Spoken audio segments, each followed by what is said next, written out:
Alright. Ayan po guys, maglilinis po tayo ng ating lulutuing isda guys. Grabe ang lalaki ng mga isda na nabili ko guys. Ayan o, lapu-lapo. Ayan, lapu-lapong bato. Hindi, ito pala yung lapu-lapong bato, yung medyo maitim.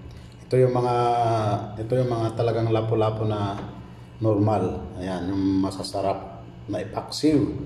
Ayan, so maglilinis tayo guys ng isda ngayon at magluluto tayo ng paksiw at mamaya po papakita ko po sa inyo kung paano ang pagluto ng masarap na paksiw. Siyempre, una sa lahat ay tatanggalin po natin yung mga palikpik. Ayan, talas ng aking aking gunting Alright. Ayan talagang natunog pa. Yan, matalas din yung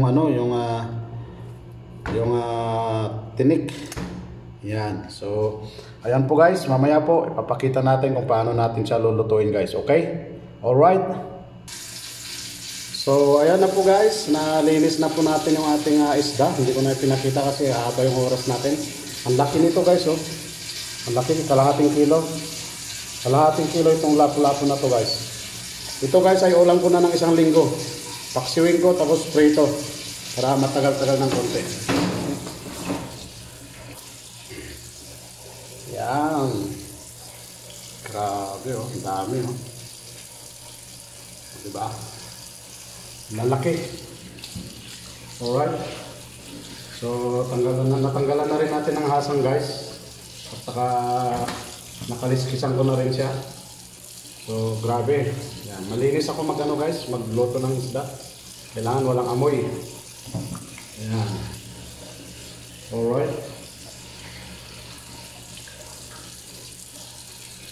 Ayan. So, ipapaksiw ko muna guys. Tapos, saka ko siya, isa-isahin na iprito. Yan. Alright. Okay, meron tayong ewan ko kung anong klaseng isda to. Hindi naman siya bisogo. Alright guys, so maghanda tayo ng ricado. Alright. Ayan po guys, so meron na tayong ricado at ilalagay na po natin doon sa ating mga papaksiwin. Ayan, hinati-hati ko po kasi hindi siya kasya sa kaldero guys, kaya hinati ko. So ayan po guys, ilalagay na po natin yung mga ricado guys. Alright, para masarap. Diba? Yan. Tapos yan, ganyan lang ang pagluto ng paksiw guys. Alright. Okay, alright. Yan, tapos ilagay natin ulit yung iba na isda. Yan, ipapatong natin ulit. Yan. Patong natin ulit. Alright. Yan.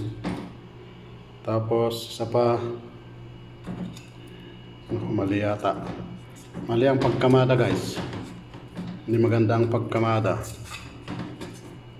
Yan. Alright. Tapos itong kulay pula guys, ibabaw natin. Yan, lagay natin sa ibabaw. Ilagay muna natin yung ricado. Alright.